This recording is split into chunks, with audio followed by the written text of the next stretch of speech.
चाय के बारे में तो विशेषज्ञ वही हैं जो बोल रहे हैं। मैं तो सिर्फ इतना ही कह सकता हूँ, अपने बयान पर कायम हूँ।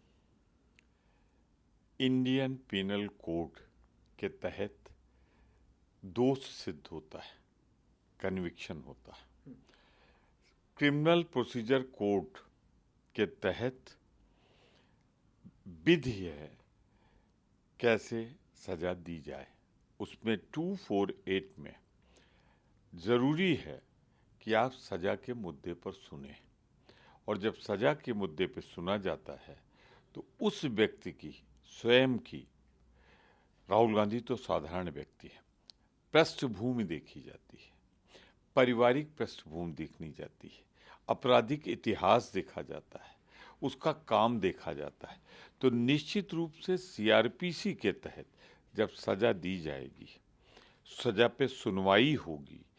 मैं सेंटेंस और कन्विक्शन दो अलग अलग चीजें हैं। कन्विक्शन आईपीसी में हो गया, सेंटेंस देने की प्रक्रिया 248 में सीआरपीसी में है। तो उसमें 100% मैं अपने बात पर कायम हूँ।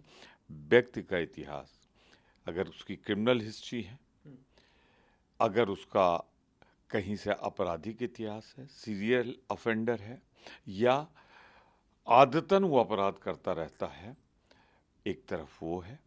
दूसरी तरफ एक आदमी वो है जो संसद हो, जिसके पिता ने प्रधानमंत्री रहते हुए, दादी ने प्रधानमंत्री रहते हुए इस देश की एकता और अखंडता की रक्षा करने हुए अपने प्राण न्यौछावर किए हों, तो निसंदेह सजा देते वक्त सीआरपीसी के अंतर्गत इन सब बातों का ध्यान रखना चाहिए। राहुल गांधी तो एक साधारण से व्यक्ति हैं, कोई अपराधी नहीं।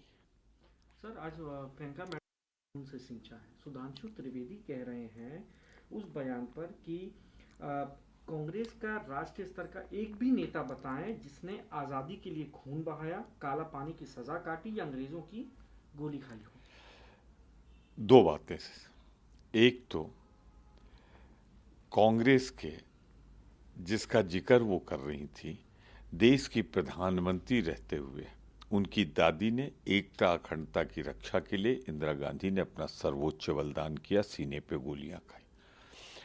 अपने पिता राजीव गांधी को स्वयं उन्होंने शरीर के टुकड़े होते देखा है, देश की एकता अखंडता और आतंकवाद से लड़ते हुए।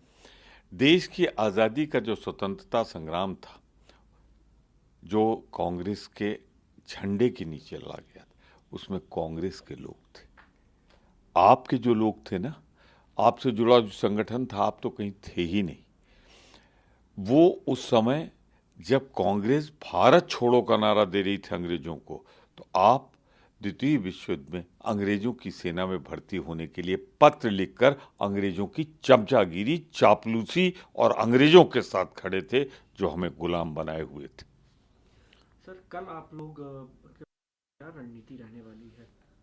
हमारा विरोध तब तक जारी रहेगा संसद के अंदर जब तक जिसने लूटा है उस अडानी के खिलाफ हमारा ये मांग स्वीकार नहीं हो जाती कि जेपीसी गठित हो, संयुक्त संसदीय समिति, और वहां हम विरोध प्रदर्शन अपने ढंग से करेंगे। कल काले दिवस के रूप में मनाएंगे, और निश्चित रूप से काला दिवस मनाने के लिए जो कुछ भी करना है वो सब हम लोकतांत्रिक ढंग से करेंगे।